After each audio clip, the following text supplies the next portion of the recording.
What is up, guys? Dzeeff here, and today we have the brand new Ancient Guardians box. Konami sent this to me, so thank you to Konami for that. This is a deck building box, I believe they call it, and it has 3 different archetypes in here. We have a new Synchro archetype, a new Reptile archetype, which is very exciting, and a new Pendulum archetype as well. So we're going to crack this open. Hopefully we can pull some of those new Reptile monsters. That's what I am the most excited for, and maybe we can even pull a collector's rare, although I highly doubt it. That being said, though, I did have a pretty lucky streak with Toon Chaos in terms of collector's rares. I believe I pulled 3, which was pretty insane.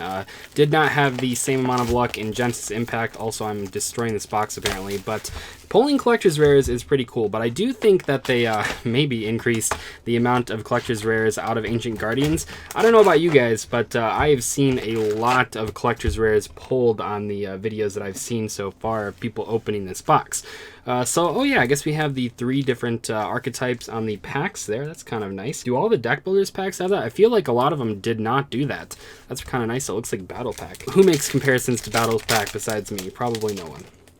Okay, so in this particular set, you have a situation where you have a bunch of base rares in each pack, and then 1 holographic card, which is pretty cool. We have Dino Wrestler Pankratops. That is one of the cooler collector's rares, by the way.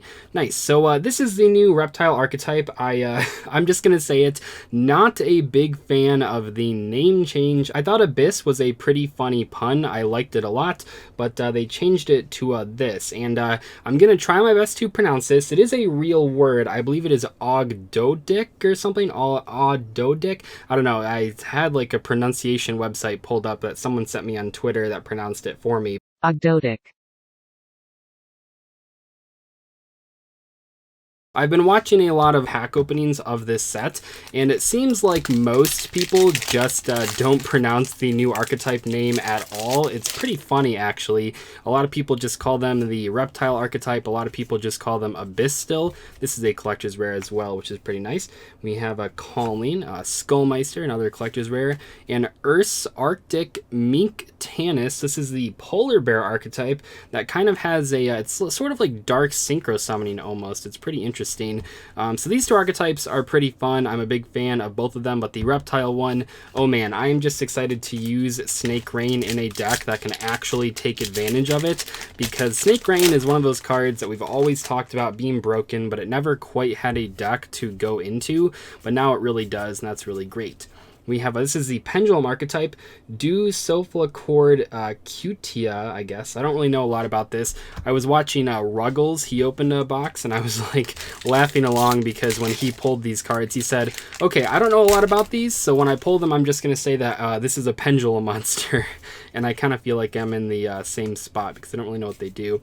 We have the Ogdatic Dark. Once again here, probably not pronouncing it correctly. I guess I could call it Abyss. I don't know. Usually I don't really care about name changes too much. I know that gets a lot of people angry sometimes. But, you know, I didn't mind Totally Awesome from Tree Toad. I think Totally Awesome is a pretty funny name. Didn't mind Pot of Prosperity, for example. There's a lot of cards that get changed from these fanlations that people call them until we get the official name. Oh, we have an ultra rare. Aaron the Ogdatic King, or however you pronounce that, who knows. Like I said, no one knows how to pronounce this archetype, but I tried my best. Not the cover card, but still an ultra rare for the new Reptile archetype. This deck has been a lot of fun. I've tested it out a few times on live streams, and one of the ways that I found they were pretty good was a nice Snake Rain. That is such a great card. Discard 1 card, send 4 Reptile monsters from your deck to the graveyard. Basically painful choice for Reptile monsters. But I was using the cards with the new Alien support that had sort of recently been announced, and that was a lot of fun. The level 4 snakes, these guys, this one and the dark equivalent are great cards for pretty much any Reptile deck that has cards they want in the graveyard. So I was really having a lot of fun with those. We have Cephalocord Harmonia. I'm really struggling with these archetype names here. I think a lot of people are, but it's pretty funny. Yeah, what were the, I think the Ursatic cards were Bear Tick or Bark Tick or whatever, like Bear plus Arctic, which is a pretty funny pun as well. But I think Ursatic is actually a pretty good name for these cards. Look at all of them. Now look at all little polar bears. Okay, Konami, now that we've gotten a polar bear archetype, like not even a card, like an entire polar bear archetype, when the hell are we getting some Walrus cards? What do I have to do to get a Walrus card in Yu-Gi-Oh? Will that ever happen? Who really knows? But it'd be really cool to have just one Walrus card. We have Earth's Arctic Big Dipper. That is their field spell card. Pretty cool there. That is an ultra rare as well. I believe you pull 3 ultras out of one box, if I remember correctly. I do not think it is 4. Take a look in here. That thing, Evil Dragon. Sulfur Elegance for our super. We're almost done with this side of the box. Let's take a look at what else we can pull. King of the Feral Imps would have been a cool card to have in Collector's Rare, by the way, but I guess they didn't want to do that. We have Earth's Arctic Meek Polar. Another one of those cards. So they're pretty interesting. They're kind of like Dark Synchros, like I said, where you like subtract the levels, if I remember correctly. I can't remember exactly how the mechanic works, but I believe the Synchros themselves are the ones that say the subtraction. We have another Harmonia. By the way, Viper's Rebirth is a really cool reprint. Just a free Monster Reborn for Reptile decks, which obviously combos quite nicely with your Snake Rain. And when you have a deck that wants a lot of reptiles in the grave, getting ways to revive them is always going to be nice. But I hope we pull one of the Earth's Arctic Synchro monsters so that we can actually see what the mechanic does. So we have another Ultra here, a Coolia. This is a Pendulum Ultra.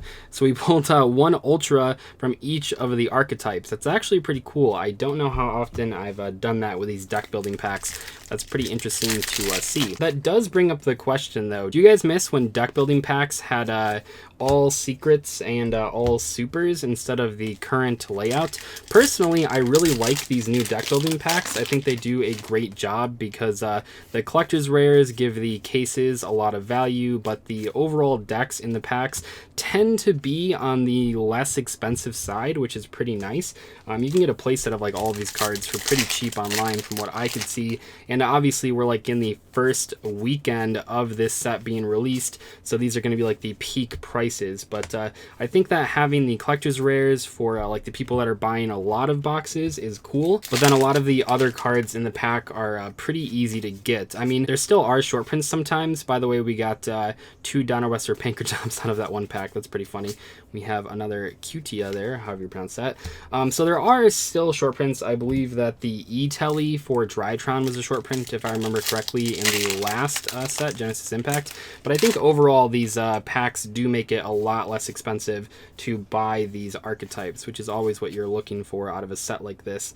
We have Angelia for a super in that pack. I really apologize. I don't really know what the pendulums in this pack do. I didn't really even read through them. It's not that I'm not a fan of pendulums, but I sometimes get confused when I play those types of decks. We have another reptile monster. I've given up trying to pronounce that archetype's name. I think we can just move past that and acknowledge that it is a very difficult archetype to pronounce. Maybe I'll figure it out eventually though. But yeah, we can go through here. Lots of cool rares in the set. Water Lily, that is a great card, especially if you are splashing this new reptile archetype in your deck, like Aliens, for example, that I mentioned earlier.